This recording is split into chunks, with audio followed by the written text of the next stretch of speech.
Welcome back to the Art of Aging podcast, produced right here at Montgomery Place, where we celebrate life, honor legacy, and build a community where residents thrive at every stage of life. Today's episode is entitled The Artist Within Us. We are honored to welcome Lois Baron. Lois is a gifted and accomplished artist whose work has been featured in galleries and exhibits across the country, including major art markets. Most recently, Lois showcased here in Chicago at Compound Yellow. This year, Lois will celebrate her 91st birthday, and her story is one of creativity, curiosity, resilience, and a lifelong passion for the arts. The Art of Aging is hosted by Mark Millay, President and CEO, Montgomery Place, and sponsored by Trinity Rehab, Unidyne, Life Care at Home, and Plant Moran. Well, welcome back to Season 2 of the Art of Aging podcast. For our Season 1 viewers, you may have noticed we updated our studio from Season 1. We are here at Montgomery Place on the 10th floor in one of our 2-bedroom apartments overlooking the lake, which is a beautiful view. So, Lois, let's just start at the beginning. What is your earliest childhood memory? Well, I happen to know what that is. I remember lying in a crib. Wow. And the crib had a siding of it that was woven. It was, made of reed or something like that. And I just remember looking at it and putting my fingers in the holes. I must have been a baby. You must have been.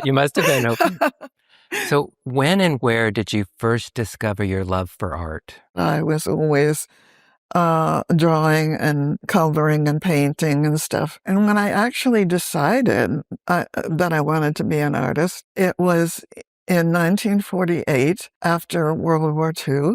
The Monuments Men had rescued all of these paintings that had been looted and so on. A show of that work was here at the Art Institute. For some reason, my mother took me, I think because I was always drawing and painting and stuff. And anyway, we went to that, and I was just floored by how amazing the work was. Yeah. I don't know what I understood about it, but I thought it was wonderful. And I guess I had pretty good taste because it was wonderful, really, in retrospect, too. It had some of the great European paintings, mostly, a lot of Northern Renaissance, particularly, but they also had earlier work. Sure. I didn't know until much later that I had actually seen that work here in Chicago in 1948, but I had a catalog that I kept. And so later on, when I was already an artist, I looked at the cover, and I saw that in some situation that I knew that it was the work from the looted paintings. So I did arts and crafts as a little boy, and my mom would put them on the refrigerator. Oh, yes. But I knew I wasn't talented. When did you realize that you really, really were talented as an artist? Well, that's a very hard question to answer because one always thinks that you're not good enough. I mean, at least Sure. I need to be better. But when people began to notice that my work was better than other people's, and perhaps when I really knew that I had something special, was my first 2 years of college were at Miami of Ohio. Okay. And I majored in fine arts. I think it was a design course or something like that. And they gave us pieces of colored paper. Our homework was to just make some kind of collage with this. And so I did. And then when we got to the class to show our work, we were asked to put it up on the wall. And then, the teacher walked around and looked at everything and said, now this person has a very sophisticated color knowledge or something like that. And I had never even heard of what that was. And so that was when I thought, oh my God, because I hadn't learned anything about color. I just had it. So did you dabble in other forms of art and I mean, you're a beautiful painter. What other forms of art did you experience or, kind of explore before really settling on painting? If you want to graduate, you have to take certain things. So I had to take jewelry making and sculpture using, a hammer and chisel Yeah. on stone and soldering to make jewelry and Yeah. stuff. I was very bad at Yeah. that. Yeah. Do you recall the first piece of art that you sold, and what was that feeling like? It was the first show that I was ever in. I mean, the first professional show in New York. It was a new talent show at Poindexter Gallery, which no longer exists. But in any case, I sold 2 paintings, and then I thought, well, my God, I made it, But there's a lot more to making it. Sure. That was a great feeling. It was marvelous. There's got to be something when someone, sees something that you've done and feel the value enough to say, let me give you money for that. That's Yes, really good. Yeah. please. Yes. That's really got to be, an incredible feeling It too. is. Where did your passion and inspiration come from just to continue? It's more like a need, I suppose, because it's just wanting to do that, just wanting to do it. Yeah. What art comes from, I mean, I think it's sort of a natural thing that human beings have. I think it comes from loss of some kind because you wouldn't do anything if you thought everything were perfect. Processing whatever you see or hear or feel and somehow changing it in some way and putting it into the world in a better way. Yeah. Yeah.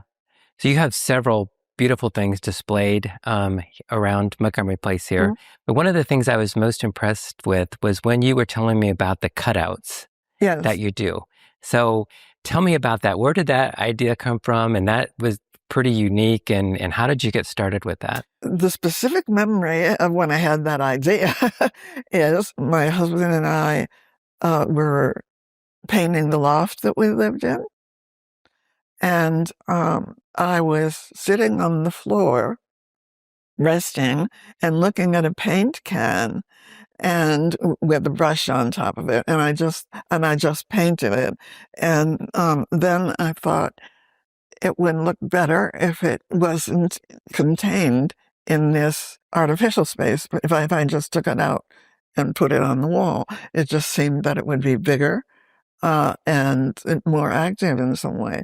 Well, it sounds like you've always been very busy. In fact, you just recently had an art show here in Chicago. Yes. So I don't know. Can you recall like the number of art shows that you've had, or what was your favorite art show that you participated in? The show that I liked best was an invitational in 1977, an artist-run gallery in New York City called 55 Mercer.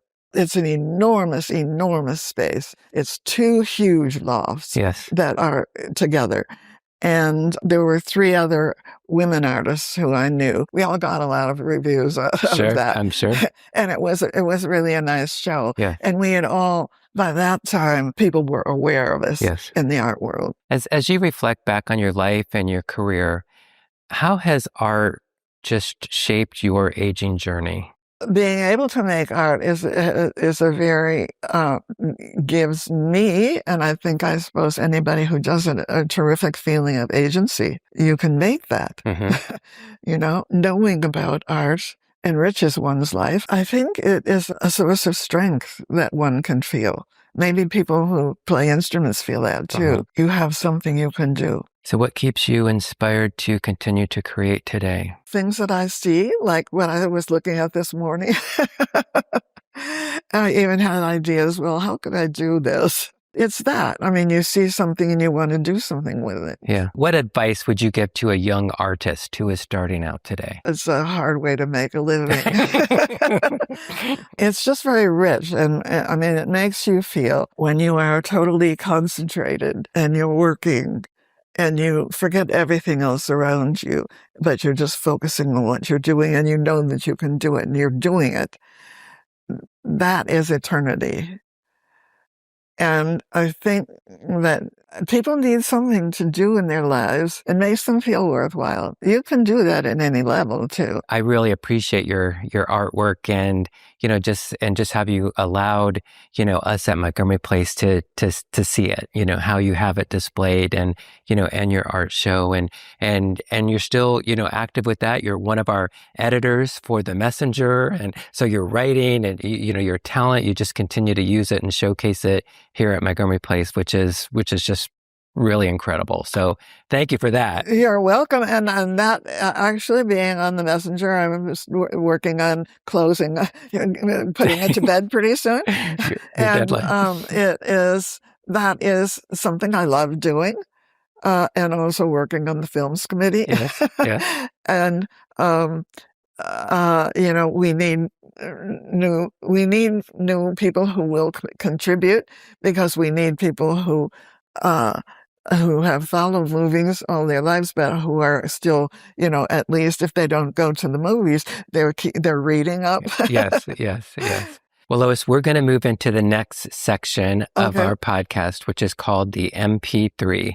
So the Montgomery Place 3 questions. And we ask all of our guests that participate on our podcast these same questions. So our MP3 today is sponsored by... The Art of Aging is made possible in part by Trinity Rehab. Trinity Rehab provides more than exceptional therapy services. They're dedicated to helping people recover, regain independence, and return to the activities they enjoy. Montgomery Place is grateful for the compassionate care and expertise they bring to its residents. So are you ready? First question. Yeah. If you could go back and give your 20-year-old self one piece of advice, what would you tell yourself? Follow your dream and be assertive. Very good. Good advice. So what lesson has taken you a lifetime to learn? To be patient. I'm still working on that one. That's a good one. Driving in Chicago traffic, definitely. And to be patient with our weather. So it was, like you said, every 15 minutes, the view of the lake changes. So last question, what is the one thing that still brings you joy today in your life, that brings you the most joy in your life today? What's that one thing? That is hard to answer, because there are many things that bring me joy. And one of the things is eating dinner with friends here at Montgomery Place, but also thinking about paintings that I might make, Mm-hmm. just knowing other people and having friendships, of course. Yes. It is very important. Well, Lois, thank you for sharing your story, your wisdom, and your incredible artistic journey with us today.